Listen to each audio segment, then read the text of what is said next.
Yeah, I'm good. Yeah, I'm good. I've just been helping my missus move into a new house, so just like That's always fun, isn't it? Moving house. oh man, oh I tell you, like it's like it's not the way I would do it, like because I'm a simple person, like Me I've too. only Yeah. got I've only got like probably like one cupboard full of clothes, but Yeah, like bet the rest of the house is camera gear, isn't it? yeah, that's it, man. Like it's camera gear or it's like stuff that I've picked up that I've always thought, oh, I could use that in a film one day, and Yeah, it yeah, just sits props. there for Yeah. and Oh it my sits there God, for like so 10 years. true. I've got mobile phones from the 90s, right? I thought, yeah, that'll make a great prop. And then I've got a Yeah. box full of old mobile phones, Oh no. Do you know what So though? They're always useful though, actually. Like yeah. especially like sci-fi like stuff Yeah, because you can yeah, always yeah. take the buttons out or Yeah, take the that's phone true. apart. That's true. Yeah, taking the face off, putting something else on it. It'll look completely different. Yeah. What? Bal, yeah, thanks for joining me on the Filmmakers podcast. Um, First question is, how did you find out about the festival? I just seen you on Instagram, so Was that I'm through quite looking for a hashtag? yeah. Basically, what it was is I seen one of my friends, one of my like fellow filmmakers, following your festival, Okay. and I think it was the tag isolation because obviously we're going through all this pandemic stuff. So Yeah. and it just popped up, and I was like, oh, and then yeah, I saw the page and I seen some of the films and sort of just the stuff that you're doing, and it looked like my right down my sort of street. Yeah. And I seen as well like that you got quite a range of different sort of films. Yeah, it's thanks to you actually, Bal, that we've got. This is a good thing, not a punishment. That we've got the longer category. So thanks to you for that, and that's kind of opened it up to a lot more people. Yeah, So last year we had a 1 to 3 minute rule, but it was kind of broken a lot of the time. So we yeah, had it's 1 to 3 minutes, but 4 in total for short yeah, films because of credits, and the same thing with 1 to 10 minutes. It's actually 11 minutes. yeah, People realize that when they go on the website and look at the T's and C's and all of that. yeah, But yeah, it's the thing that caught my eye about your film was the mask of the yeah, Mortis. So yeah, it's really right up my alley. I don't know if you yeah. know about the other festival that I run called Hellbound. Yeah, that's where we spoke. Oh, that's where it was. Is that where it was? Yeah, Right. because what it was obviously I saw Hellbound. I seen Isolation, Yeah. and then I looked at it, and then I seen the Hellbound Film Fest as well, sort of come up in my like, suggested, and I was like, oh, that's straight Really, up my that's street. great. Yeah, That's really great because you don't know how this thing works. You've got to be like an alchemist or something, mixing potions, to get the SEO right of your website and all of that nonsense. but I think like it's real difficult because like with Insta, you got to just learn it as you go along. Like I didn't know any even about the hashtag thing, oh and my I'm not God, really a big social media person. But obviously, when I seen Hellbound, yeah, immediately like I was like Clive Barker, Hellbound Heart, Pinhead, Hellraiser, and I was like, I need to apply for this festival. yeah. I was like, Pinhead's just there. Yeah, I can see that it. poster's from 2000 actually, and it's signed by Chucky, Robert Englund, Tommy Lee Wallace that plays Michael Myers. I think it's Tommy Lee Wallace and Wow. Ken Kersinger who played Jason Voorhees, but from Freddy vs. Jason. Yeah.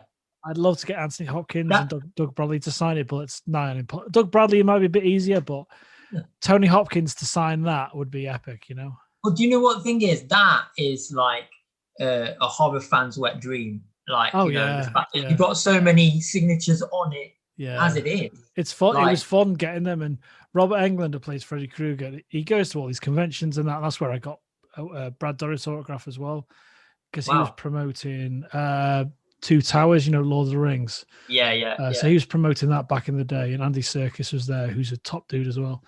He's I've great. Got this one here is a John Carpenter 2016 European tour poster, and Wow. they were sold in the is it Victoria State, whatever.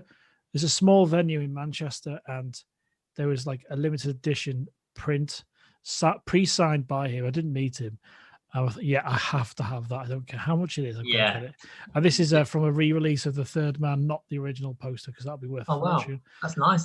That's from '99. Because I used to work at a cinema, you see. So wicked. there's always bitter warfare to get certain posters and that, you know. Yeah. Yeah. And I've seen that as well in your Instagram post, the Hellbound Film Festival, that you put up a story where it showed like all your. Yeah, like, that's around the office. Yeah. Like I worked in the same building as Danny Boyle when he was working on Sunshine. So I actually got someone to send me my poster from here down to London, and I got him to sign it at the post-production place in London. So, and he was such a good dude. And yeah, I met him. He was getting stressed out about the special effects of Sunshine because it was costing so much money. He wasn't used to huge budgets, obviously, apart from the beach.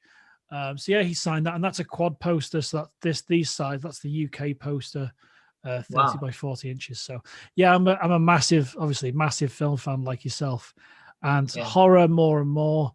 And yeah, Hellbound's like a real passion project of mine in many ways because I love horror. And we got amazing judges for that last year. We got so lucky. Yeah, see, I'm waiting now because, like, obviously, I know that, like, you know, that one's finished. So I've got to wait for now when you open. Yeah, you're more than if you want to submit this Mother Mortis to Hellbound, you're more than welcome to. Yeah, well, I've got something else. Yeah, I've made Mother Mortis #2 now. Oh, awesome! And we just finished filming that. Oh, you're doing a franchise. That's great. Yeah, and Mother Mortis 2 is like really like stepping the levels up, where like there's a lot of blood. It's a bloodbath. There's a lot of blood. There's a lot of SFX, and it's a bit more intense. Where like Mother Mortis was like a setup kind of thing. Yeah. But obviously John Carpenter, he's my favorite director. Oh mate, you and I are going to be long-term friends. That's what's going to happen now. So yeah, he's amazing. Definitely. Like and everything, now, almost everything apart from like Ghost of Mars, it's all pretty good. Yeah. The thing for me for that film is Jason Statham's goggles are just like ski goggles that are black. You know, so it's. I think like every director should be allowed at least one suspect film, but obviously Carpenter, he's now making the music, isn't he? He's making Lost. Yeah, Lost Soul. Amazing, and all that, and I like that. Like, I'm all down for that. I think I've got all of them now. I used to buy a lot of CDs, but I've got all the iTunes. And as soon as I see a new album, is it not Bag of Bones? What's it called? Lost Themes. I buy all of those because it's almost like you know how people listen to a whale song when they go to sleep. Yeah, I love listening to that to go to sleep. You know, like nod off straight away, but in a good way. You know, Bal. Tell me a little bit about yourself and how you kind of started filmmaking, and where did the kind of passion start? Well, yeah, I've always been interested in it, like since like a child, really, but I never had the opportunity. I went to uni and I did a different degree and went down a different profession. I actually, went down law and was in the legal sector, working there for a few years, for about 8-9 years. And I was like, I always wanted to write, and writing was where it really led me into it. And I wasn't a director or anything, but I was always very in awe of how the directors put everything together. And the way I actually started was, I always used to write loads of short stories and stuff. And my teachers at school, when we have parents' evening, really were trying to push me into like English and creative writing and stuff like that. And I didn't really have the guts to like actually do it, and the know-how or the belief in myself. And the way I actually took the first step was my dad had a heart attack in 2015, and I went to go see him when he was in hospital. And we had a little chat between ourselves, and I told him, I'm really depressed working in the legal field. I don't feel like I'm like following my like path. And my dad, like, obviously, like, he was in critical condition at that point. And he said to me, like, as cliched as it sounds, he said, like, you don't want to be like in this position like me, like thinking, regrets and that, like thinking, I wish I'd done this, I wish I'd done this, I wish I'd done this. So when I left the hospital, I just made a promise to myself that I'll start making films no matter what, like no matter if I get a budget, no matter if anybody watches, no matter if if it works out or not. And I come from a working class background, so I was the only person in my like family to like go to uni and stuff like that. And it was difficult. Was your dad proud of you for going to uni? Yeah, like my family was really proud, and obviously I was like the golden son, because I was like doing the golden child, like Eddie Murphy, the golden child. Yeah, but I was a golden child. I was disguised as a golden child, but I was really the black egg. Like, I was really like, even though I was doing one thing, like I was leading a different life as well, like while I was at uni, and then I started writing. I made my first short film, which was A Friend Amongst Fiends, and that was just like my film school. Like I had no idea what I was doing. I literally had no idea how to write a script, how to direct actors, how to use a camera even, and made that, and did that with like budget and just learning as I went along. Absolutely. And that finished around. I finished making that in 2017, but I put it on the shelf for a year. So for a year, it was. Was it finished? Was it finished? Yeah, it was finished, but like there was something missing, and I couldn't quite put my finger on what it was, and like I didn't feel confident to like put it out with that. So I left it, and I kind of like lost belief in myself, thinking like it's not going to happen. I've been there. I won't name names of my friends, but I've got friends that don't necessarily subconsciously don't want to finish projects because they don't want to not necessarily let go, but they don't think that it's going to be seen as good enough, so they end up not finishing projects in many ways. But you could see how talented these people are, your friends are. So some of it's a fear of being judged and see how other people are going to see it. Yeah, like that was the same for me. Like it was a fear of criticism. It was a fear of failure. It was a fear of just people not liking it. So then I sat down with my girlfriend and showed it to her, and she gave me some really good tips on like where bits were missing, bits need to be changed. So I then went and re-edited it, and that sort of reignited my like passion for the project, and then I had the edit. And what was the original length of the film? Did you cut much out? So the original was about 16 minutes, and now when I went the final edit was 13 minutes. So I cut about 3 minutes out, and I added a few bits from the raw footage and back in to complete the story. Yeah, and then I started my other project. So I thought, well, I'm going to leave this now because it's ready. I decided that I needed to find someone to make music for it, and then that would be the final touch, and I would send it to festivals. And then while I was looking for music, someone to make music for that, I started casting, probably like a bit of a lunatic, for my first feature film, and that was in 2000 and around about the start of 2019, and that feature film's called Defenders Eternal, and that's basically based on the Norse story of Ragnarok, the fall of the 5 Aesir gods, and it's it's like a epic which I wanted to make. I'm currently editing it. It's going well. Awesome. Yeah, I'm also got 2 composers who are making music for it. One's in Switzerland, Pat, and another one's here down in London, Aaron. So at the moment, we've got the footage. We're just making the music, and I'm just editing it and doing all the color grading, because I like personally to be able to do as much as possible. I like to write it. Directing it is just, I don't think that anyone else can have the same vision if you've written it. No, absolutely not. No. Yeah.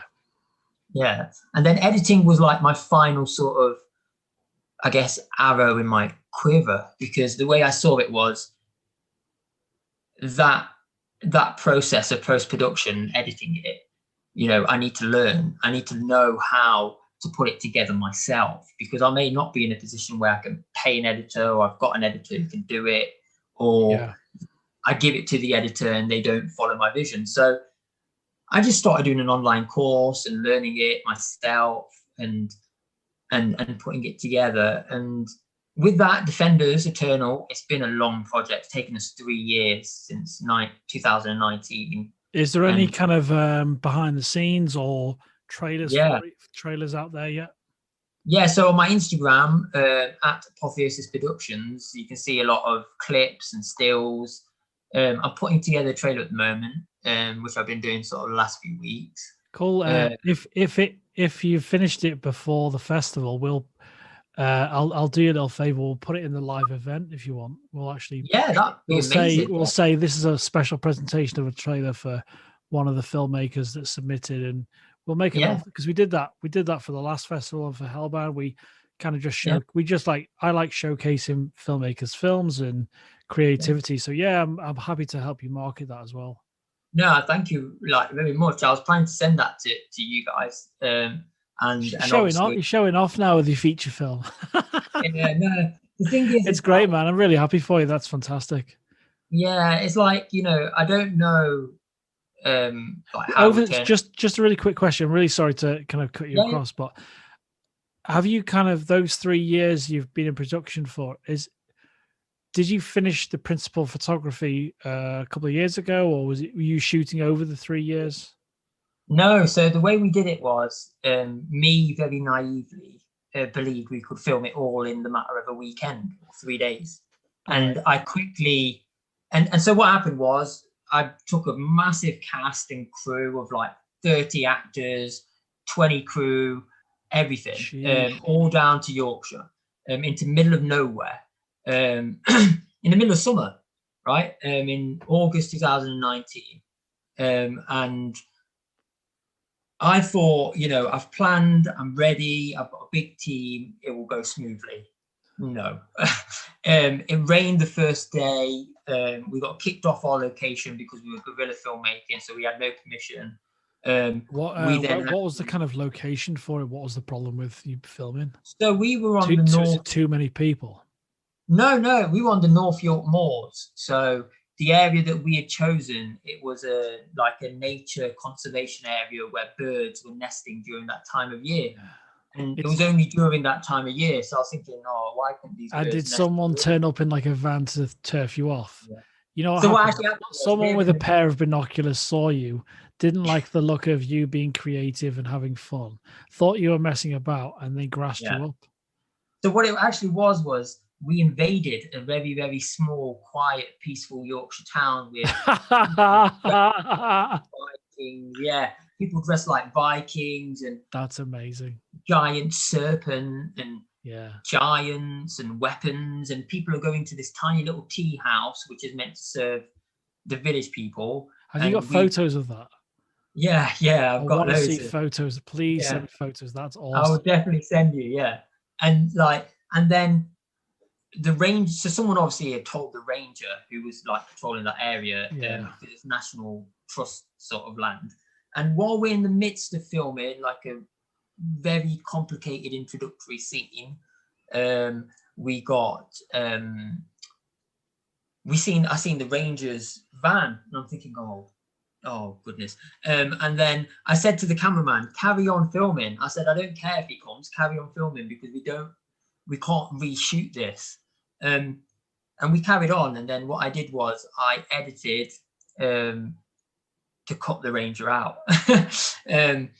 And it worked out pretty well. But what happened is that day it rained so badly that it was so flooded. Oh wow! We couldn't film much more. Right. And we basically ended up breaking into a few groups, and me giving some of the assistant directors instructions on what to do. And we went and got footage in different areas which were a bit more low key. So we still got footage. But that being the first day of filming, it couldn't have gone much worse. You know, and then what happened was we did another day of filming the next day, and everyone stayed over. Everyone stayed. Some people. Well, they kind of committed to your idea. Yeah. Like, you know, I've got a big love for the cast and crew of Defenders because they believed in me when I had nothing to show. You know, there was no script. I had a script, but I didn't share it because I was completely paranoid about it. Yeah, and I'd heard from other people that they'd had their script stolen and stuff. So I was obviously in a difficult position where people had come from all over. People had come from Glasgow, London. People had even come from Spain and Italy and stuff like that to film. And they were like, "What are we filming?" And I was like, "Believe in me. Just believe in me." But that's not too good to do when you're a director, but no one knows you, and you've not made any films that no one knows. And so how those people that came over from all over, how did you kind of sell yourself to them in terms of your idea? So I didn't have a budget except for what I could afford myself personally, and that wasn't much at that point. And I basically sold the idea from pitching them the audition material, which they sent to me, and then speaking to each person about the film, the idea, what I had envisioned, what my plan was for it to get out to festivals, and the fact that, you know, I was like very ambitious with it. People believed, and I was lucky, really. That's like, awesome, you know, the stars aligned for you, it sounds like. Yeah, there was no real magic. Like I didn't do anything magically to do it. Like I had a lot of people drop out through the project over the 3 years. Oh, okay. But the core people remained. And did you have to recast anyone for those? Yeah. Sometimes it was me asking people to step off, maybe because they were disruptive, not right for the role, not dedicated enough. Yeah. On other occasions, it was people who maybe lost belief that the project would get finished. And you could sense that in them. Yeah, and the thing is, you know, one bad energy actor bringing bad energy infects everybody like the plague, you know. 100%.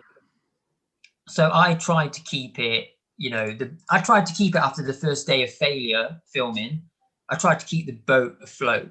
You know, we had another day to film after that, and we did get really good footage. And some people stayed, some people went, and the people that stayed got brilliant footage, which, you know, we've not even been able to really replicate that feeling. And the people that left got written out of the script or came later on to film more. So is that dedication? You know, like I'm looking for an actor totally, who like wants to do this, like, and is willing to get wet, not be fed, get tired, be put through their paces, be angry with me. I don't care as long as it looks good at the end. I really respect that determination, and you dragged everyone through, and you're wearing many hats, directing, wanting certain frame, you know, the shots to look as they are, thinking about your editing, because, you know, you shoot to edit and all of that. So it sounds like a really interesting project. Is there a your webcam seems to go off every? Yeah, I think it's just because my Zoom is trying to update, but I keep having to cancel it. Ah, right. Okay. Well, But yeah, it sounds really fascinating. And yeah, very happy to kind of help you with that. And because I always kind of want to acknowledge filmmakers and that kind of thing. So yeah, we're very happy to kind of just definitely, look forward to watching in the future. So yeah, I'm planning to hopefully finish it by the end of this year and send it to festivals next year. It's just because we realised we can't rush it. There's still a lot of work to do, like color grading each scene. I want to do by hand myself. You gotta match it all. Yeah. It's completely not a nightmare. Yeah. And then obviously there's a few shots, there's a few scenes that I need to reshoot. There's a few bits that we need to get better. So yeah. So just to kind of take it back to Mother Mortis, where did that kind of idea come from? So it was really a brainchild of myself and the actor that plays Mother Mortis, Jay Adams, who's also in his own right a very talented writer and composer. He made the music for Mother Mortis as well, and it came with basically me and him were having a conversation, and we were just thinking like slasher horror films have really lost their way. We're both fans, me and Jay, of 80s and 90s like slasher horrors. It's the best. It's the best. Yeah, and we grew up on that. So we just thought we want to make a homage in our own minds of what we would want a slasher to be. And also we really wanted to create something which would shock an audience, which would be violent, which would be that will stick with people. And we found it real difficult because I tried to make films that I would like to watch myself, and I know that's probably not the best way when it comes I'd say you've got to enjoy what you do, and you got to enjoy the genre. Otherwise you'll end up getting frustrated with what you produce. So yeah, I think it's the right thing. You've got to be a fan of at least the genre. So yeah, it's I really enjoyed it. I know a lot of people it's gonna be not divisive. It's gonna be, I know a lot of people are gonna really enjoy it. And I really like the kind of Mother Mortis, the look. I really like the look. It's really different. So where did that without kind of too many spoilers, and because I know there's images and stuff and all of that online, but where did that kind of, what's the genesis of the look for Mother Mortis? So the way it came about was we were trying to put together something which was like unique, and which would also deal with the idea of gender dysphoria, which is where somebody who's born one gender identifies as a different gender. And that's all really a lot about the psychological background on the character of Mother Mortis. And what we did was Jay brought a mask for a different project, and that mask was from somewhere abroad online, and it wasn't very good. So one day he sent me a picture where he had turned it inside out, and he's done the John Carpenter thing, hasn't he? Yeah, and he had turned it inside out, and he had put the wig on it, and he had brought this dress, and it just looked perfect. And he gave me the idea. He said, I want to make this with this outfit, and and then it started the process of me writing the script, and me and Jay working together to formulate the idea. And then what happened was when we went to film, the script quickly went out the window. And it was what was the kind of reasoning behind that? It was because, number one, we were running out of the ability to film what was really there on the script. It wasn't practical. What was in the script was not practical for what we had, with basically me as the entire film crew doing everything, and then 3 actors. It's exhausting, that, without people to bounce off, at least ideas, and to help you carry tripods and all of that, Oh, it can be disheartening. When you try and go and shoot something yourself, it can be really disheartening. So, it was the kind of practicalities and logistics of everything. yeah, and then we started doing the script, and then it just didn't feel right. And I said to the guys, just trust me. Like, I've got the shots in my mind. The storyline isn't very complex, and we had the script there, like in my bag and stuff, but we didn't really look at it. And the actors all know me from previous shoots, and we really just we just had a great synergy on that day. And like everything just went right. And Yeah.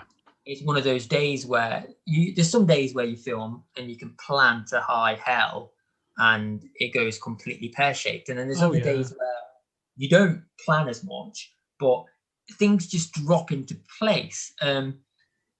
The location in which we were filming was very dangerous, was off limit. It looked like it. Yeah, we shouldn't have been in there. It was it was one of these places where you enter at your own risk, and the roof could cave in on your head any moment. So I shot a promo for a small company, and it was in a car park. You can find it. I think you can find the video on my Instagram. And we shouldn't have filmed there. It was actually a derelict, the car park, but the graffiti on the walls was amazing. It was like the graffiti in Candyman, it just looked cool, but it's super dangerous. Yeah. That's the thing. That's why a small crew. That's why it worked in some ways. It was you on your own, because you get, like you said about the feature film. It's you don't want people whining, you don't want people complaining, because you just need your vision to kind of out.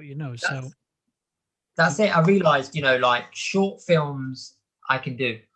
I can do it by myself, but features you can't, because there's so many moving parts. You want to be able to rely on those around you, and it's like commitment. Yeah, commitment's so number one, really. But I must admit, me personally, I do enjoy doing feature and working with a big crew. Like, my crew is fantastic, and but I do really, really enjoy run and gun filmmaking, is what I call it. Is where I get my camera, I get my gimbal, I've got minimal equipment, and I go out and just make something. It's fun as well. It's fun. Yeah. Really so what kind of what camera, what kind of gimbal, what kind of equipment do you use? Before you answer that, was that photograph you sent to me, was that you on Mother Mortis? No, that was me on Defenders, filming. You looked exhausted in that picture. yeah. I think that day was difficult because we had a lot of special effects shots. I only film I try majority to only film practical effects. Because that's my love, the thing. Rob Bottin, oh my God, yeah, all those people are my idols, really. So I love the practical effects, and obviously me and Jay work really well together because he makes a lot of prosthetics and does a lot of practical effects, which you'll see in Mother Mortis. Awesome, yeah. Because he's done all the SFX in Mortis too. But yeah, equipment wise, I use a DJI Ronin gimbal, which I find really, really, really good. I also is it a Ronin S or an SC or? It's an SC, so it's a lighter load. So it's one half of one of these, isn't it? Yeah. This looks like something from James Bond he'd kill someone with a gun. Yeah. It looks like I was using one yesterday. It's I wouldn't ever change it. It's brilliant. I have used the Xeon Crane as well, which is good. Mm-hmm. Yeah. But I just find compatibility wise, and the software's amazing. Yeah, and I like DJI. I think it's great. So that's what I use. I do a lot of handheld as well because I feel like, sometimes you don't get the right feel with the gimbal. It's too smooth, and Yeah, I yeah, want a bit of jerk and human movement. So yeah. I've been doing more handheld, and then I obviously have my tripod. And then I also use a Zoom recorder for sound, which is the HN. Well, I had a HN1. I've got a HN4 now. Yeah, nice, nice. Which is nice. It's very good for sound. Obviously, that's something that filmmakers a lot of the time don't concentrate on, especially for the shorts. So yeah, for that. And then also I have my camera, which I've got two cameras, both Lumix. I've got the JH5, GH5, sorry, which is great, which is a workhorse. And then I've That's also amazing. got Yeah, and then I've got the G90 as well, which is that's really which is, good. On your GH5, do you use a speed booster or do you kind of just use native lenses? yes, no, I do use Speed Booster. I just find it's just much easier to work practically on the field with that. Yeah, it's much better for kind of lower light and all sorts. Because like Yeah, this is a Pocket 4K. I use my proper camera as a webcam as well, and I've got the speed booster. It's only the cheap Viltrox, but it's like it makes a massive difference. yeah, and the image is great. It's almost full frame. It's a similar thing with the GH5. It's just so much nicer. Yeah, see, I was. Yeah, because I've still only got EF lenses. I shoot everything on EF, and I've had them. I do need to step up my lens game. I've stepped up my lighting game and microphones and all of that. But yeah, it's lenses are expensive, and I've got vintage lenses as well. I like vintage lenses. This is one of the best lenses I have. This isn't the vintage lens I've got on here. This is from the Ukraine from '83. Oh, lovely. It's a 30, is it 35? 28 mil. Oh, no, Yeah. it's 20 mil. And it's got this huge glass element on the front. So you actually have to have this huge step up ring to 95 millimeter and then step down just to put a filter on. So there's actually a small rig matte box on this. So I love adapting. This is my favorite lens. This is the Canon 40 mil full frame STM lens, and that's just got some step up rings on it. So that's just the lens there. This is super sharp as well. Yeah, you can't go wrong with Canon. They always bring out solid. I always look. I'm sure you're agree. We all love anamorphic. I've got anamorphic adapter, which wasn't cheap, and then we kind of all want to have a certain look. We want character and all of that. There's only so much I'll do in post. Yeah. So yeah, it's really tricky, but it's fun though. We always, I'm sure you'll agree with me and the people I work with time to time. It's fun having gear as well, and you get a great understanding and appreciation of how your equipment works, especially when you can just go and shoot something really quickly. Yeah, I think like at the moment, obviously, like you said, anamorphic is great. They've got a few quite good ones for the MFT, the Micro Four Thirds. Yeah, the Ciru. Yeah, that's the one. And my DOP, he's a big fan of Lumix as well. So we all. That's a good pairing up. Those two.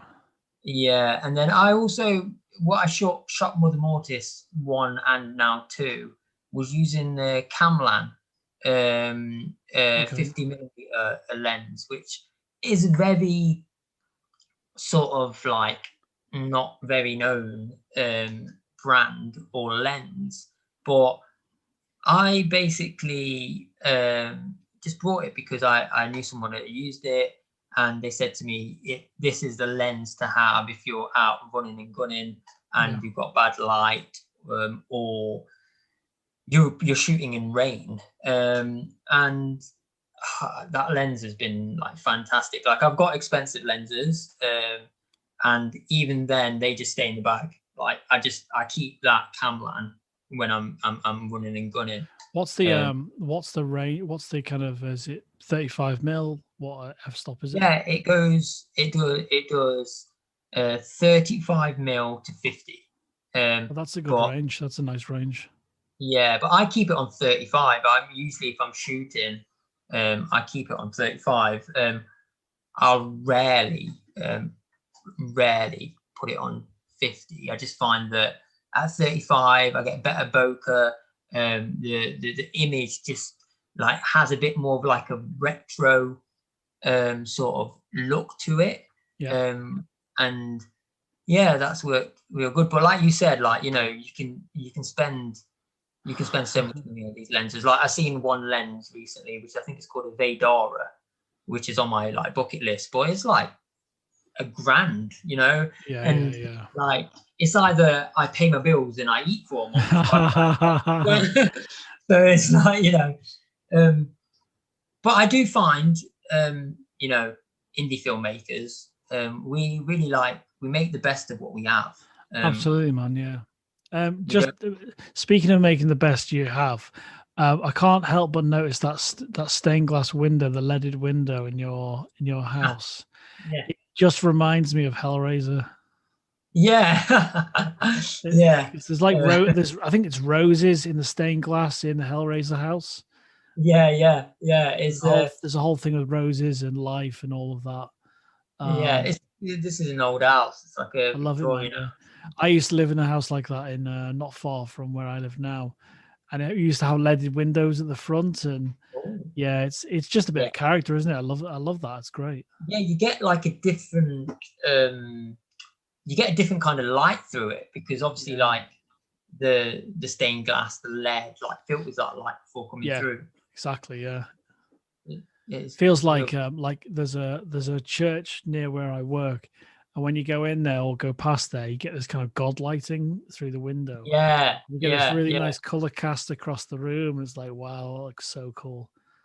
But I do always like have the moments where, like, if I see a really good scene like being lighted, like on a film, for example, like recently one of the films that I've been watching is Tetsuyo the Iron Man, which is I know it. Yeah, and you know, that's all black and white, but just looking at how, even though it's black and white, they've lighted it with like using the natural lighting and have a look at the lighthouse. Have you seen the lighthouse?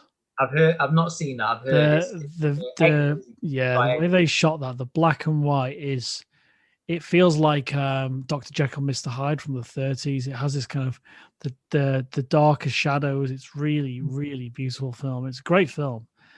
Two of my actors who are playing giants, both very big, like 6'10" guys, that were in Defenders Eternal, they've actually been filming for Robert Eggers as well, with his big film that's got Nicole Kidman and stuff in it. So that's awesome. That's really cool.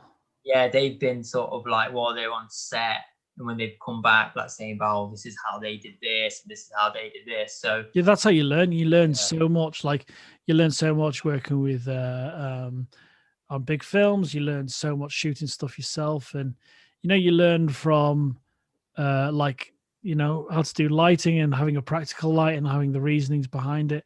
You know, you learn so much just by practice. And I think, you know, filmmakers at a similar level to you and I, it's kind of you just got to start shooting. Like that's it. Shooting stuff to camera for this and for Hellbound. I learned so much about how to light myself, and I knew 3-point lighting and all of that, and to do corporate stuff and all that sort of stuff before. But you learn so much about what you like as well, you know? Yeah, that's it. I think it's finding your voice. Like, you know, it's like, say, being a singer. If everyone sings the same, you know, you're just another number. Yeah, absolutely, It's finding that niche. So exactly, finding your, like, what you're not necessarily comfortable in, but what you enjoy doing as well. So who would you say your kind of influences are, and who do you like? What kind of films do you like to watch? Well, you know, my influences definitely John Carpenter, Wes Craven, Tobe Hooper, the greats when it comes to horror. Yeah. Also, other people like David Lynch, massive influence on me. Alejandro Jodorowsky, who's probably my favorite after John Carpenter, because of this whole surrealism and the whole themes that he puts in his films. And Yeah, absolutely. also, Paul Verhoeven. He's one Oh of my yeah, favorite. RoboCop, and Yeah, it's like the ultra violence. There's something really sinister. It's like kind of sexual violence that he puts across. Especially when you've got and like RoboCop. I think RoboCop's really underrated. I think it's brilliant. Love it. And it has one of the greatest explosions in any film when that petrol station blows up behind RoboCop. I think there's a lot of filmmakers as well, that are quite new. Like there's Panos Cosmatos. I never say his name. The guy that made Beyond the Black Rainbow. There's also people like Alexandra Ajay, who made like High Tension. Yeah, I'm a big fan of Ari Aster at the moment. Hereditary. He's really good. Yeah, he's really good. It's really, it's like this, not surrealist, but it has this kind of has this certain quality to it. It reminds me of a lot of kind of Wicker Man, not just Midsummer, but in terms of tone, and you're not necessarily sure what's going on. So it's got that. Yeah, I'm a big Ari Aster fan. Yeah, I think the thing is like in this country, we've got such a rich history in the UK.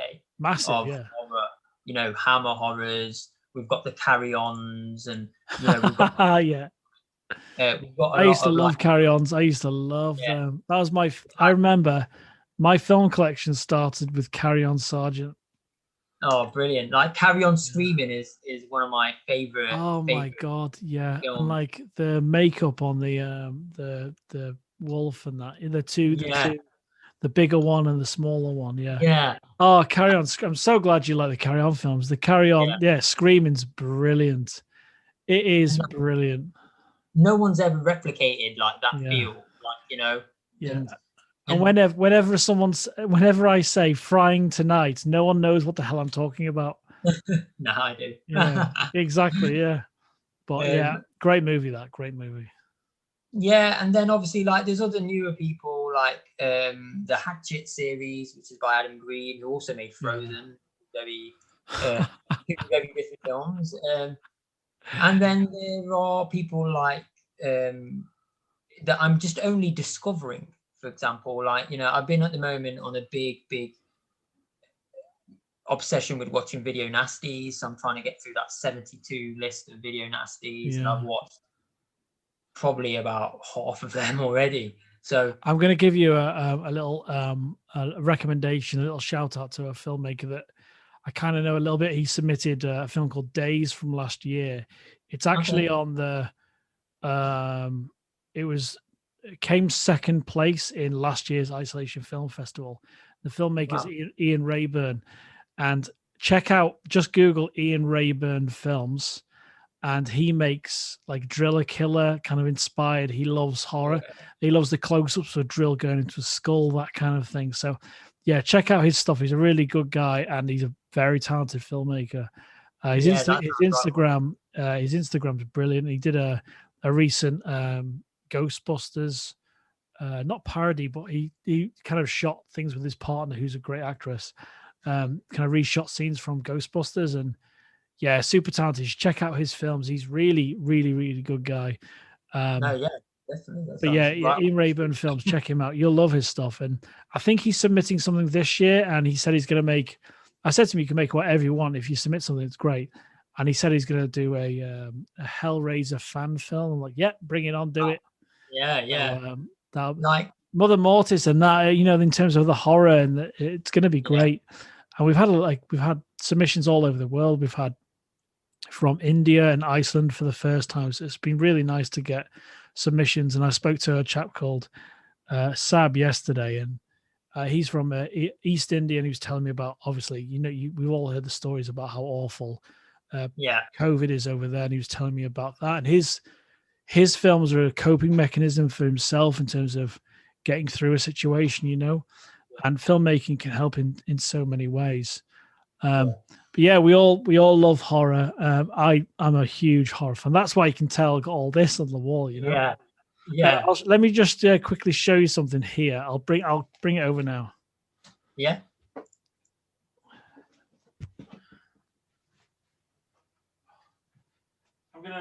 I'll end up falling over something now.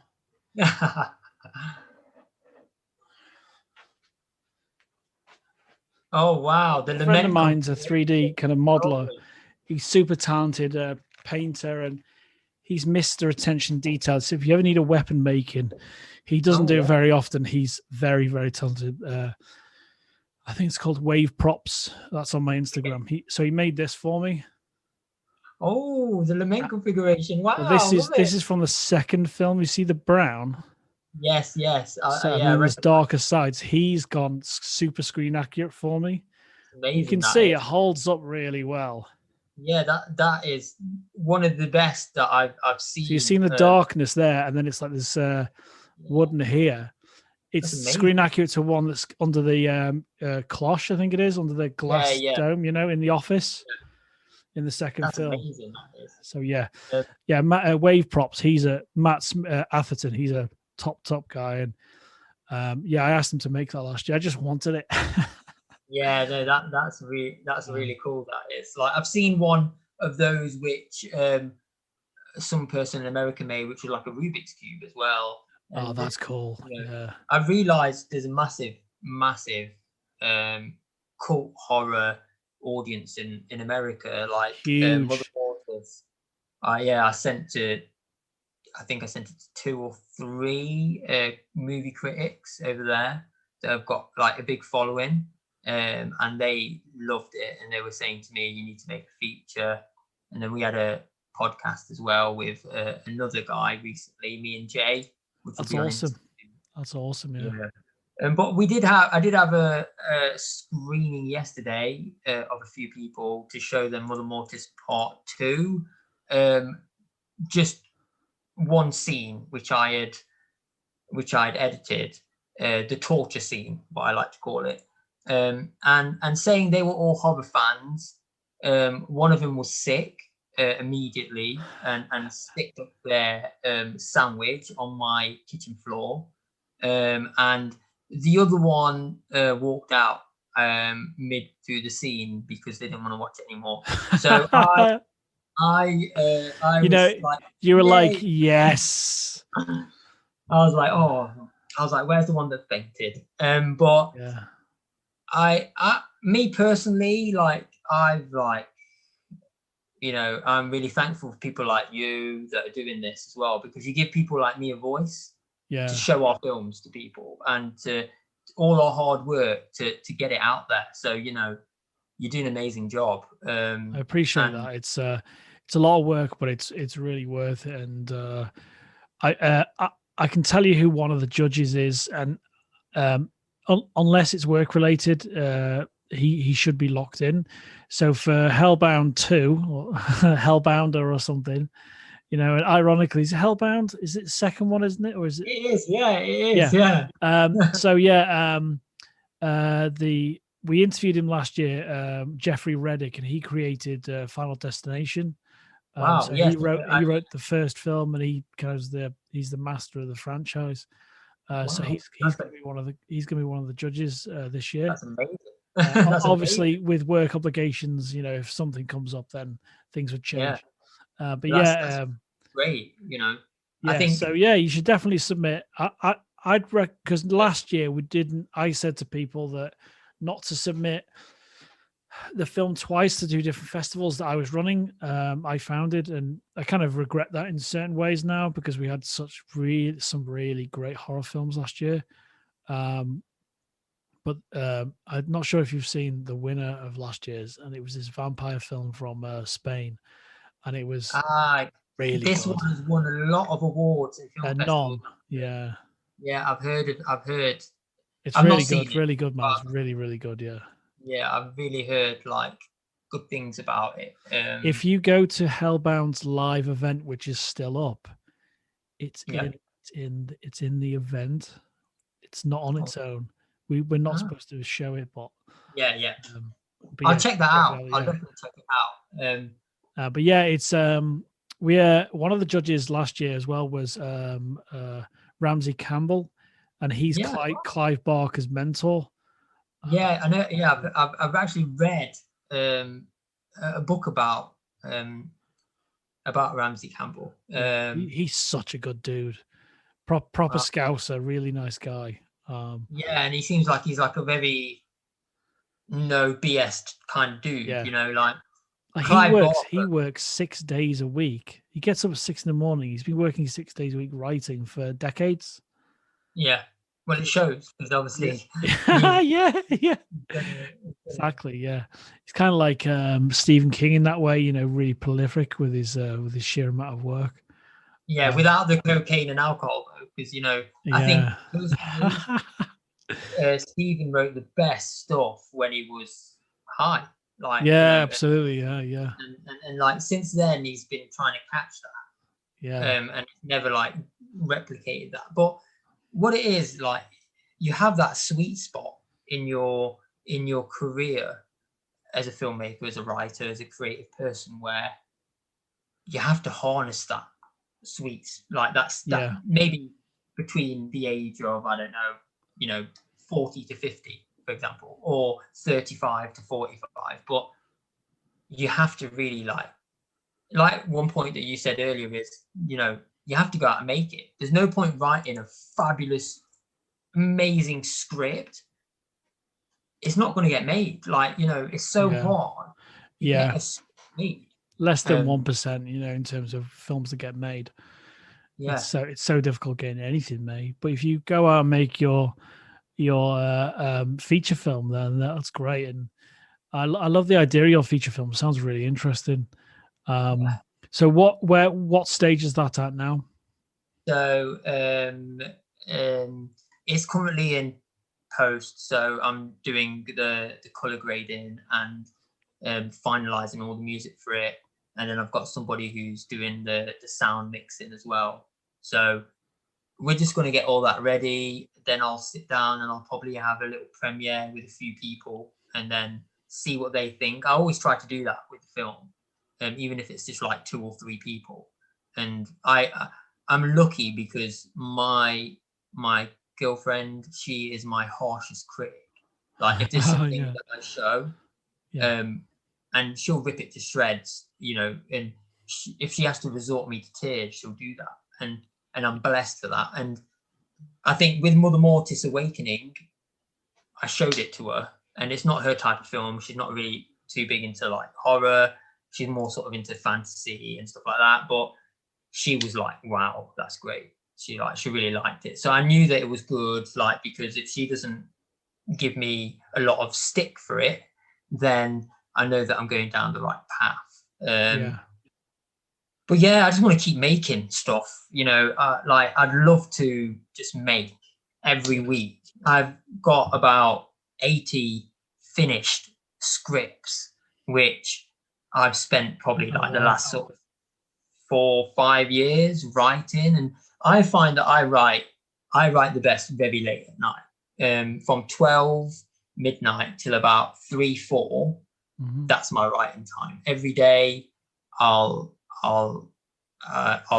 sit down during that time. Sometimes I even have a nap, like about 11 till 12, and then I'll write. And that is just the best time because no one's messaging me, no one's ringing. I don't get no emails. I can just get lost in it. I totally agree with that. And I kind of like I've been party to some kind of like online plays and Star Trek readings and things like that. And most of these things are 2-3 in the morning because it's all in the evening on East Coast of Canada because of the people I know. And when it gets to 2-3 in the morning, even though I'm really tired, I get to this weird Zen place because my brain, I feel like I'm floating because I'm so tired, because obviously a long work day and all of that. And then you've got this kind of cool, but like when you have those bursts of energy of creativity in the middle of the night, it's the best. Like when you're going to sleep buzzing, you know, you've written something really good or you've watched something amazing. It's that's inspired you. It's nothing can replicate that, especially early door, you know, like super late. Like I love watching Carpenter or even something really, really trashy late at night. And I it's like, it's my cup of tea, you know, I really, really enjoy it. Like I watched this dreadful, I can't remember the name of the film, this dreadful Pierce Brosnan film. All of them. It was on Amazon. It was so bad. It was like a TV movie. It was so bad. But I really enjoyed that, and I thought, if this gets made, I can get something made. You know what I mean? That's my attitude to something really terrible. But yeah, I love watching. I love what like this for me. When I watch The Third Man late at night, I watch it super late because it's not, you know, it's a straightforward narrative, but it's kind of slow, kind of feels surreal in many ways. But yeah, I think, like you say, when I get to that point late at night, it's so much fun. Like when I do these late, like yesterday, I was speaking to a chap in East India, and it was later than I thought. And then I speak to someone for about a week ago from LA, and it was like 8 hours behind, and he had to have it slightly later, and it was like ended up 2 a.m. But the conversation was so different, you know. Which is really nice, and it's great to speak to like yourself, Bal, from UK, because it's great, you know. It's like we've known each other for years as well, which is fantastic. No, like there's so much in common, and it's like, you know, it's fun, man, isn't it? Yeah, like, it's really good. You'll really enjoy. There's a filmmaker, John Clement. You might have seen the picture for his episode. Watch his episodes. It's like almost 2 hours, because we kind of knew each other. He knew about the festival stuff I did. I knew about the actors he's worked with, and it was like our chat now. It was just like as though we've known each other for ages, because it's like it's almost like a horror thing, you know. If you like horror and you make horror, kind of have this shared bond, you know. Yeah, like I was watching this film called The Stuff. You've probably already seen it. It's like an old sort of like trashy. I know it. Yeah. 80s, and I'm a big fan of like watching like the forgotten sort of films, like, you know, like another one which I was watching was Attack of the Mushroom People, Matango, which is or Life Force. Have you seen Life Force? I've seen Life Force. Wow, wow, that's brilliant. And I also seen another one called Insemnoid, which is a bit strange. Is that on a site? Is that on a base? Yes, and it's like an alien, like. And it takes over that blonde woman. Yeah. And she has the alien baby. I watched that about a week ago. Yeah, that's fab. Like really you and I are going to get on very well in the future. And then there's another one as well which I watched, which you like. Have you seen Outland with Sean Connery? Yeah, great. Oh my god, it's so good, so well shot. Yeah, love it. I like that, and I also liked the miniatures and the way they made all that. But one film that I would definitely recommend,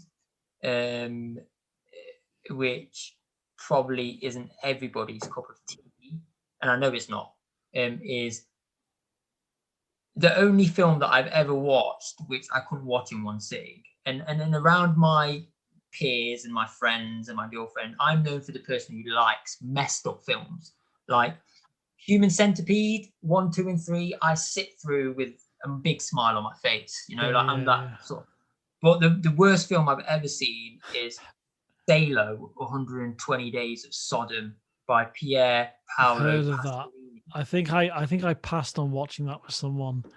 Was so I watched it a few years now, and I bought it on DVD recently, but no one watches it with me. So, but that was literally just real difficult. It's not even that, you know, we become so desensitized to things now. 100%, yeah. You know, people getting head caved in, people getting this done, that.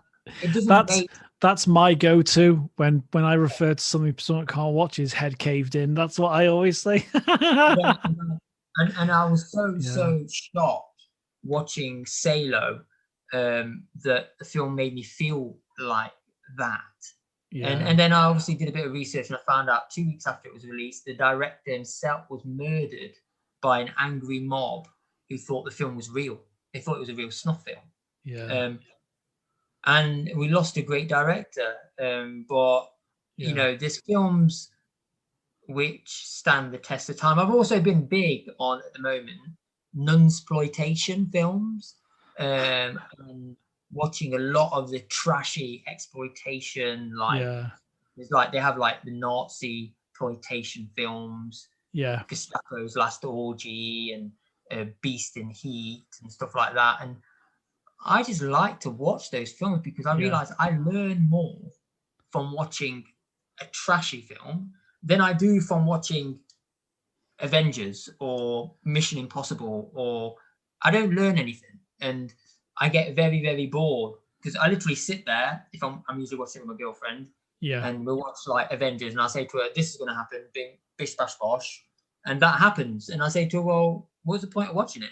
Because I think I agree with you. I really enjoy watching like Doctor Strange. I love watching the big stuff. You know, I wasn't a huge Doctor Strange fan, but then I fell in love with the character. But yeah, my kind of go-to is the what's his name?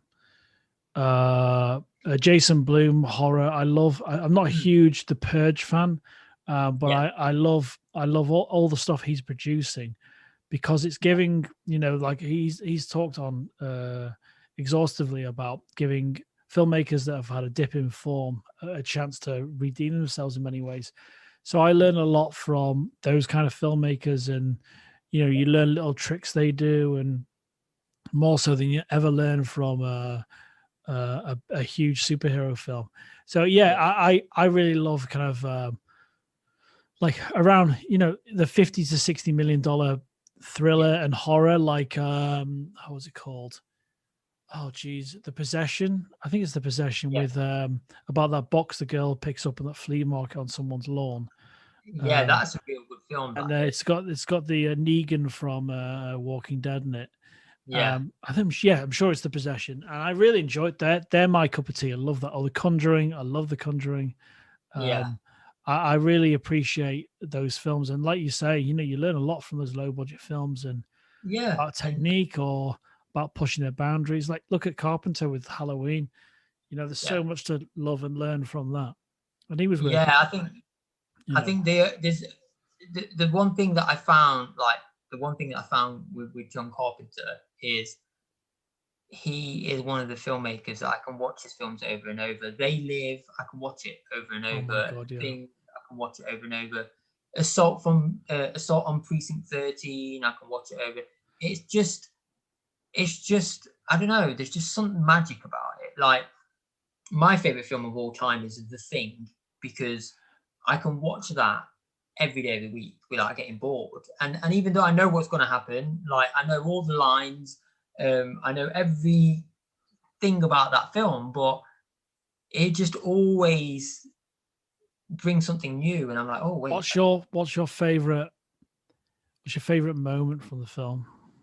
My favorite moment from the film I'd probably have to say, or favorite moment of shot, or whatever you like. My favorite is when the dog scene, when the dog transforms, just because I watched that when I was about 7 or 8, and that stuck with me forever. Especially when the dog's chewing on the wire fence. And I forever, well, not forever, but for many years, had a real big fear of dogs because of that scene. And I've overcome that fear, but you know, there's just something about it. Obviously, you know, Stan Winston was involved in that scene as well, and Stan Winston, you know, supported like me on Insta and sent me like nice messages and stuff. That's very cool, man. That's very cool. Yeah, because they've seen that, like, you know, I like that's my idol, and I've done some courses with them online, and they're great. Like you can learn so much. So that's why That's why I say to a lot of people, like, save going to uni and doing a film degree, save spending 30 grand on a film course, and actually practically learn things, like do a Stan Winston course with puppet making, absolutely, do a Stan Winston course on directing film, like horror films, and I've learned a lot from that. What's your favorite moment in The Thing? I'm not joking. That's exactly what I was thinking about. I was listening to everything you were saying about Stan Winston's school, but I was thinking exactly about that at that moment. My favorite moment, there's everything about the film. It's my favorite Carpenter film by a mile. I think it's a work of genius. He got, we all know the story. He got kind of, I'm going to say it, shat on by critics and that, because E.T. opened up a few weeks earlier, and that's why The Thing did so badly, because everyone loved the cuddly alien, not the one that would just tear you apart. My favorite moment is when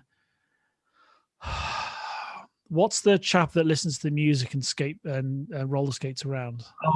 Knowles. Knowles. I think it's Knowles and McCready are up in McCready's cabin, and they look down, and they see someone running across the ice. And like, who's that? And it's like the mystery in this one shot. About they're looking down, the cabin lights are off. It's giving me goosebumps thinking about it now. But they see someone running across the snow inside the outpost, and it's like, oh, fucking hell. Or where they look up at McCready's cabin and say, I didn't leave the light on. Yeah, that was a great. Oh, it's just genius. Just reminded me of that was another good scene was when Bennings, the ginger guy with the glasses, went outside, and you see his arm all deformed, and and then they burn him. That was also a scene that really stuck to me. But it's a work of, okay, who's the first person that gets it then in that silhouette? The silhouette. I'm part of a John Carpenter group on Facebook, and all I ever see is this thing about who the theories and all of that. See, I personally think that first person that he got was the guy that had the heart attack. What's his name? I think it's him because of his hair. Yeah, because of the hair. But what I actually read somewhere that John Carpenter made the actor wear a wig in that scene. They couldn't tell who it was. But I sort of thought it must be Norris, just because the way he's sitting, and he seems like quite like reserved. And who sabotaged the blood bank? But also, even in there, it could be Palmer. The guy that is the backup pilot with the black hair. And do you know what? Like, I would love if I ever got to that level to make a true sequel to The Thing, with obviously. I really enjoyed the prequel. I know a lot of people didn't. But the reason I liked it so much, it was the one thing I can't remember the and it has the actor that was in Game of Thrones with a big. Yes. He is such a dude. What a wonderful actor. What a great dude. Yeah. Obviously the worst thing is they replaced the puppets with CG. That was the biggest sin of that film, because they didn't believe in it, which is ridiculous. That's why The Thing is so good, because of the practical effects. Yeah. That film is really accurate when it comes to the lore of the original. Not the original, but the original, the 82 one. Yeah. Because the connective tissue is exactly right. The spaceship, everything about it. Yeah, and even the axe in the wall. Exactly. Yeah. Oh, I was jazzed about that. I loved it. I was so excited when that come out. Yeah. I watched it in the cinema and then watched it again straight afterwards. Yeah. I love Joel Edgerton. I think he's a brilliant actor, superb actor. He's underrated. He's very underrated. When the Blu-ray first came, I think it was the Blu-ray or the DVD. Maybe it was the DVD, because I've got it on Laserdisc as well. I've got a big Laserdisc player. It's ridiculous. But we've all got all the variations of it. The worst version on DVD is the one that uses the video game cover. Oh, The Xbox 360 is either the Xbox 360 or the Xbox cover, Yeah. and, which I hated. And it was, what's the chap that is the medic? What's he called? I always forget that some of the names. Yeah, Copper. The doctor. Yeah. I didn't realize he had pierced ears until I saw the DVD, because it was the clarity and the details. Like, what the fuck? Because that suggests that, I'm not going to make any assumptions, but he could possibly be gay, and in terms of the different kind of character, and and like just the idea that those little details that weren't there before, or you couldn't see them before. I like that as well, because in the prequel, she realized that his ears. Yeah, exactly that. Exactly, yeah. The wrong one. And I also, sorry to go back to it, another scene which I really like in the original 82 version is when Kurt Russell's playing the chess and she beats him, and he's cheating bitch. Cheating bitch, and he puts a drink in.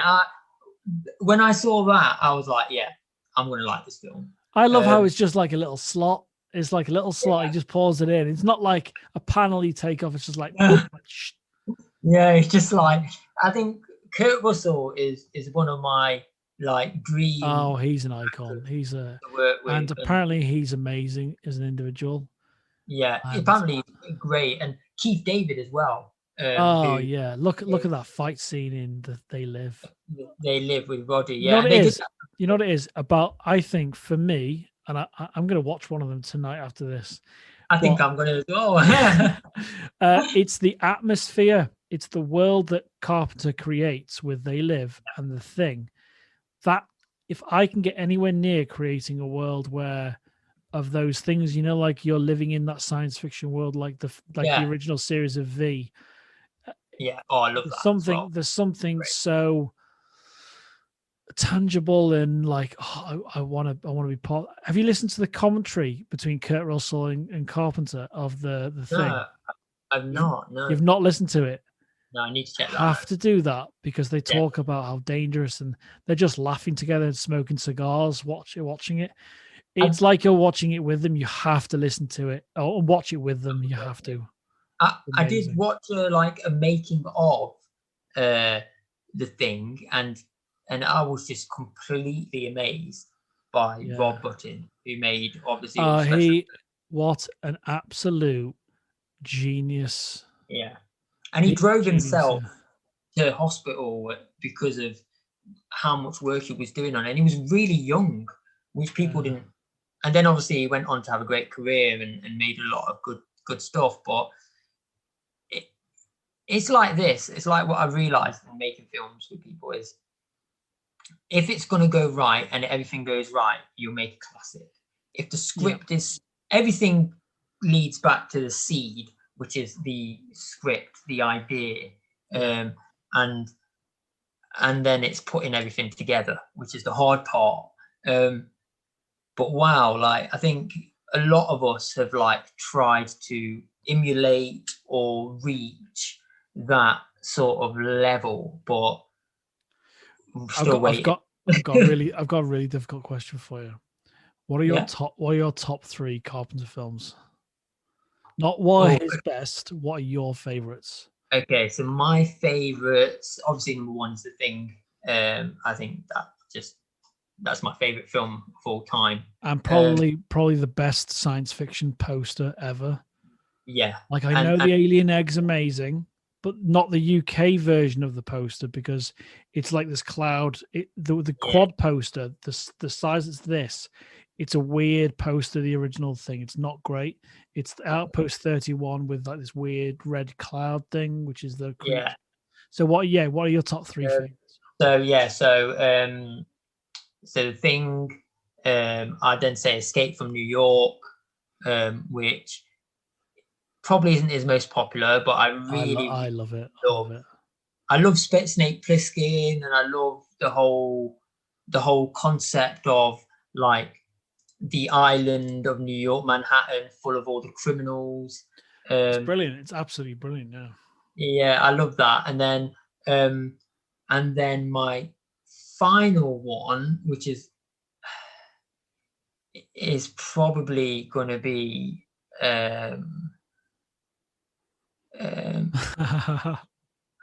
think it's probably not going to be one which anyone expects, which is vampires. With I really enjoyed Jack Crow.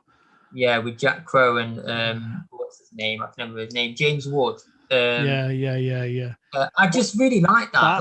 That has such a wonderful kill in that. Do Yeah. you know which one I mean?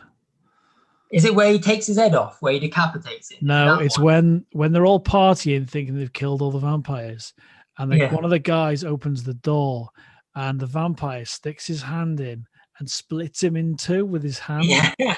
I'm like, loving that. It was so good. I think it's a great film, and he's got, James Wood's he's got very strong political beliefs, but I think when he's on form, on fire, he's a wonderful actor, and you know what I mean. Yeah. He can, unless you're doing someone harm and you're really kind of causing friction, people can believe in what they want. That's the kind of freedom, you can believe in what you want. But for me, I think he's a brilliant actor, and he's such a good performer in that movie. I really enjoy it. Yeah, it's really cheesy in many ways, but I really, really enjoy it. My favorite, obviously, is The Thing.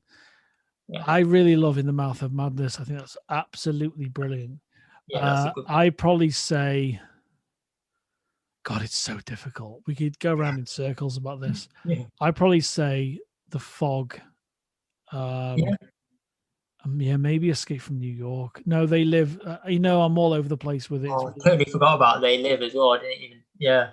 Well, They Live is so on the money now. It's so on the money in terms of meaning. Why hasn't anyone remade it? I don't want them to be remade. If it gets remade, Carpenter gets paid again, and in a weird way, I'm happy about that. You know what I mean? Yeah. Because he's doing well. I think, he is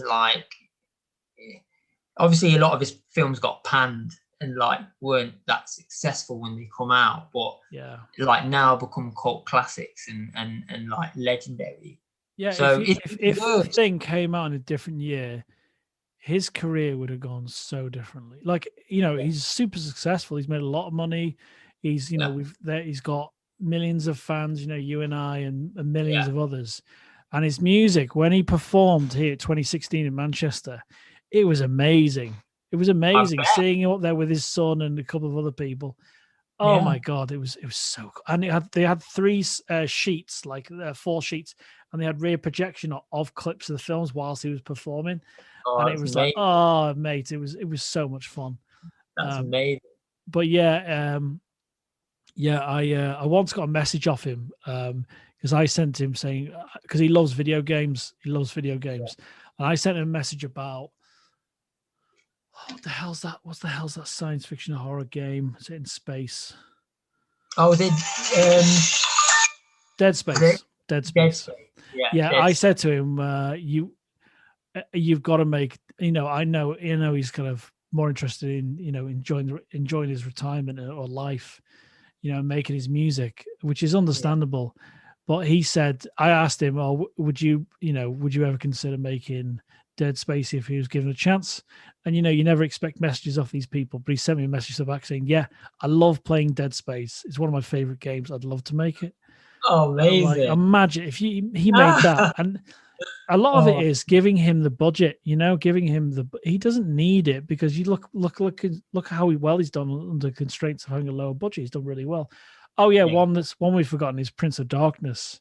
Love Prince of Darkness, yeah. Prince of Darkness. Oh my God! When that I can't remember. Is it BD Wong? I can't remember the actor's name. Yeah. It's in the cupboard. He's in the cupboard watching the 3 women. The 2 women are staring at him. That's so scary. That was creepy. Yeah. Oh my God! I that scares me so much. Where they're staring at him. Just thinking about it now, it's something really scary about that film. That was a real underrated entry into his film. And I always go to touch the mirror at the end of the night when I watch that movie. Yeah. It's like a Candyman thing. Do you really tempt it? You really tempt it? Yeah. It leaves that with you. But, did you know who the judges were from Hellbound from last year? No. Okay, so we had Alex Proyas, that directed The Crow and Dark City. He was one of Wow. the judges. He was a really nice guy. He chose best film. We had Ramsey Campbell, which you mentioned, and the last judge is Joe Alves, and he's the production designer on Escape from New York. Oscar nominated for Close Encounters, got beaten by Star Wars, and he won BAFTA the same year for. He won the BAFTA for Close Encounters, but he did the production designing for Jaws. He designed the shark, and he did all that. He did all set building for Jaws and all of that. And I asked him. There's an interview. You should check the Hellbound interview, the website, the interview with him, because I asked him about working with Carpenter, and I asked him about Starman. He was a production designer or production consultant for Starman. Starman is Carpenter's most underrated film. It's a wonderful, heartfelt, beautiful film. So he designed a lot of the stuff for that. And he worked with Hitchcock and Spielberg and Carpenter. It was like crazy. But you can't get better judges. Exactly. Really. Yeah. So I asked him. He was a really nice guy, and he was like, his wife sent me his mobile number and address to kind of contact him and all of that. And it was great. Surreal moment. You're speaking to someone who you've been scared of that shark for so many years, Yeah. So my biggest questions for him were about Carpenter and like working with him, because production designer Escape from New York. So my biggest question, and he loved this, I said to him, whose idea were the chandeliers on the front of Isaac Hayes' car? Yeah. The droplets, the chandeliers on the front of his car. Yeah, I said, whose idea was that? And he started laughing. And he said, because my trick with any of these interviews, not with you, but with, the feature film directors and all of that. And now you're a feature film director, but with the icons and all of that, is asking questions they've not been asked before, because they move into kind of these lanes of stock answers. When I asked him about, it's really tricky, man. It's really tricky because you got to watch other interviews and that. So I asked him about the chandeliers, and he smiled, started laughing, and he said, "Well, that was my idea, because that chandelier in Titanic that's just a little dome." Yeah. The kind of one you kind of picture when you think of Titanic. Yeah. Well, the chandeliers were supposed to go in the back of Isaac Hayes' car. Like there was supposed to be one on the ceiling, and there was supposed to be shots inside the car. And he was supposed to be like King Willie from Predator 2, like the smoke coming out of his car, like all the weed and all of that. Like that's his little palace inside the car.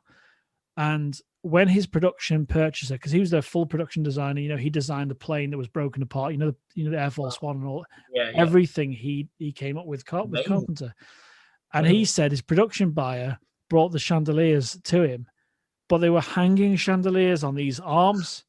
Like, how are we supposed to use these? And they bought like 4 of them, because in case of breakages, we can't use these. And it was Joe Alves that came up with the idea of sticking 2 of them like crane arms on the front of Isaac Hayes' car. So let's do that. But they were real. Wow. They were real chandeliers on the front of the car. And he said to me, do you know what the problem, Alex, with doing that is? We broke so many of those, we had to keep buying them. I can imagine they're not exactly they're fragile, aren't they? So he loved working with Carpenter, and it was you got to watch the interview. It was really good fun. He pulls out his BAFTA at one point for Close Encounters, but Joe Alves is such a good dude and such a nice guy. He's retired. He does he's on Instagram. His daughter runs his Instagram, but doesn't post anything, but she follows stuff, and that's how I made contact with him. And he was such a good dude about the film. And just on a different note, I'm going to do a podcast about horror at some point. I don't know when to start it or how it's going to work, but I want to ask like yourself and a lot of other kind of horror fans about one film, and that's what each episode's about, is about one feature film. So we'll end up probably talking about it's all right. But we'll end up you should come on board with that, and we should talk. I'm definitely up for that. Spend like a couple of hours talking about The Thing or something. I'll definitely be up for that. 100%. Just hit me up and let me know. You'll see. I'll tag you in some posts and stuff when I kind of really kind of formulate the idea, And maybe I'll change the lighting, add some reds in and stuff. So Yeah, that sounds amazing. Yeah. That's a good idea. But Bal, thank you so much, mate, and thank you so much for submitting Mother Mortis. No, it's so different. It's so different in many ways to the films we've got. So which I love, you know. There's no bad film. There's just different tastes and stuff. But I love horror, so and I look forward to seeing the second part. I look forward to seeing the feature film as well. Yeah, I'll be sending them to you. Thank you. If you can send a trailer when the submissions close the 23rd of this month. Yeah. We go through a process of sending we kind of whittle the film. There's a process we have to go through. We can't show every film to the judges, but we showcase all the films, and there's a whole process. So within that couple of weeks or so, we do that. We I'll probably hit you up and say, if you got do you have a trailer at all? So it'll be a couple of weeks after the 23rd. That's cool. I'll have it ready. If you do have a trailer by then, and if you do a little piece to camera saying hi, and then say who you are. I submitted Mother Mortis, but I'm also working on a feature film, and IFF are supporting, in terms of helping me. And here's a showcase of the trailer for the feature film I'm working on. If you do something like that, I'm more than happy to put it in the live event as a pre-recorded segment. I'll definitely get that done. Thank you so much. And then you'll see, there'll be a bunch of people watching it live, and then there's at least, I think it was like 600-700 people at least watched the full live event last time, which we were really happy with. And you'll see there's going to be filmmakers from all over the world that see it. So it's brilliant. It's fun exposure. It's it's a really kind of good process. We're supporting not mental health charity, but there's a filmmaker called Henry Tran. And he's a mental health advocate, because we've all gone through craziness this year. I had COVID pneumonia in December, and it was 2 weeks in hospital. I nearly died after 4 days. And the kind of everything everyone goes through. That's the reason we do the festival, because we're helping support people's better, keep them preoccupied and focus them, and helps them mentally. So we're doing little segments, little special things for the live event on the Sunday. I'd love to kind of help you with your feature film. No, thank you so much. You're doing a great job, and I want to see it at some point as well. I want to see it. I want to see a preview. I will. What I'll do is I'll send you the premiere. Yeah, please do. Yeah, I'd love to watch it. I'll. Well, I'm so glad you're such a big Carpenter and horror film. Yeah, we're gonna get on. I'll tell you what. Stay there. I'll show you what the rest of this picture looks like. Yeah, for sure. I'd like to see that. I'll probably break this now. Oh no! Don't do that over me. I feel guilty. So this is 185 out of 500. There's only 500 of these prints. Wow. And they're only a certain. I think all 500 were signed. Oh, amazing. But there's. I love that. New York. You got Halloween. Oh, that's amazing. That's pretty cool, right? And the fog. Wow, I love that. It's pretty dope, right? And look at the Prince of Darkness at the bottom. That looks amazing. Yeah, lovely. So I don't buy too much, but I like little things. So I'm so glad you're a Carpenter fan. Like we're gonna be good friends from now on, mate. Definitely. And maybe we'll do some sort of live watch along with the thing, possibly. Yeah, I like that. Yeah, I'd be definitely. We'll do something, man. Yeah, maybe it could be the first episode of the series or something like that. Yeah, hit me up. I'd definitely down. Yeah. So, I'm so glad you came on board, mate, and thank you so much for being on the podcast. Sorry it took so long to sort out. It's just that there's so many different things, and there's a lot of craziness going on. I'm getting married in 3 weeks, so congratulations! I know. I hope you have a brilliant day, man. Yeah, well, it's really kind of a simple process. My missus is from the family are from she's born in Wales, but her family are from the Punjab region, North India. So we're having a little bit of ceremonial stuff, and that's where I'm from. Oh, really? Oh, awesome. Yeah, that's where my family comes from as well. So we've got even more in common now. Yeah, exactly. Yeah. The language. Yeah, you never know. Might be related someday, you know. Yeah. But yeah, she's called Vicky. She's pretty amazing. We've got this little dog now as well called Frida, after Frida Kahlo, the artist. And on a I'll mention this anyway. I might cut this out. I don't know. But you said your dad had a heart attack a couple of years ago or so. Yeah.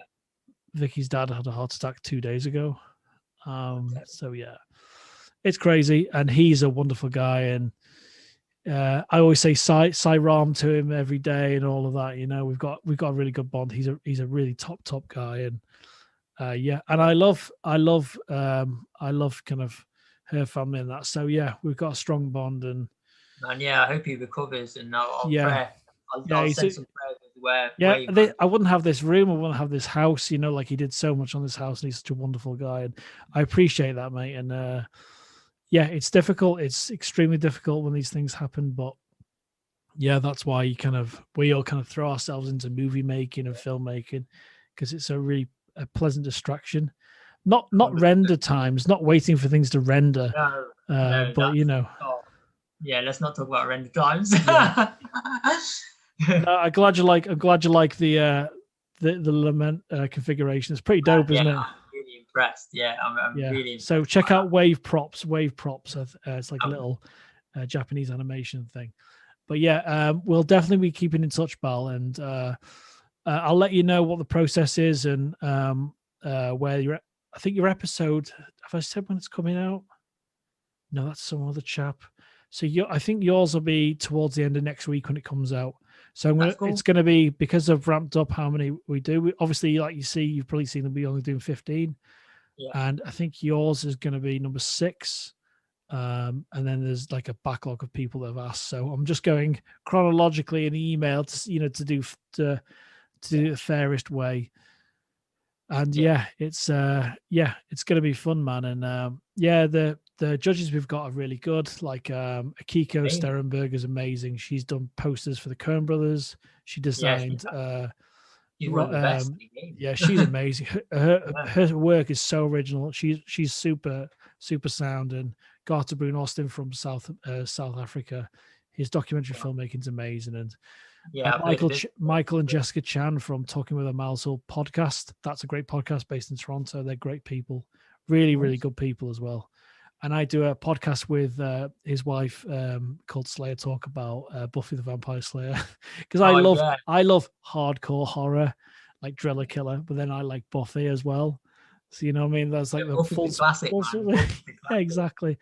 So we do that podcast every couple of weeks, and we record. And we recorded one last night actually about season 2, episode 3 and 4. So we're going through all of it. I'll make sure it'll take us years. It's just Slayer Talk on Instagram and that. But it's all linked to Hellbound and gets released through that. But Bal, thank you so much, mate. And it's an absolute pleasure to meet you. And we're going to be friends from now on as well. Yeah, definitely, man. Like, keep in contact, and it's a pleasure to be on. Yeah, we'll end up making something together as well, a short film or something, Yeah, 100%, man. Like, once all this COVID stuff now it's dying down, we'll link up and we'll do. Absolutely, yeah. 100%. No matter what, we'll be doing something, a podcast or something together. Yeah. Yeah, 100%, man. I'm up for that. All right. Well, enjoy the rest of the evening, mate. And thankfully, you live in the UK, so the time zone's not crazy for me today. So Yeah, you can still go out and have some food now. I can still see daylight through the blind. Yeah. You know what I mean? Top man. So I'm probably gonna end up watching The Thing now. Yeah, I think I might do the same, man. Yeah. I think I might do the same. All right. Really great to meet you, mate. And thank you so much for submitting Mother Mortis. And I can't wait to see the second one. Thank you, bro. See you soon, mate. You take it easy. See you later. Oh, one last thing. Is the photo you sent to me the one you're happy with to use on the poster art? Yeah. It's me in action. So yeah. Yeah, awesome. That's how I'm always looking for behind the scenes photos to use for things as well. All right, see you soon, mate. Thank you. Bye. Bye.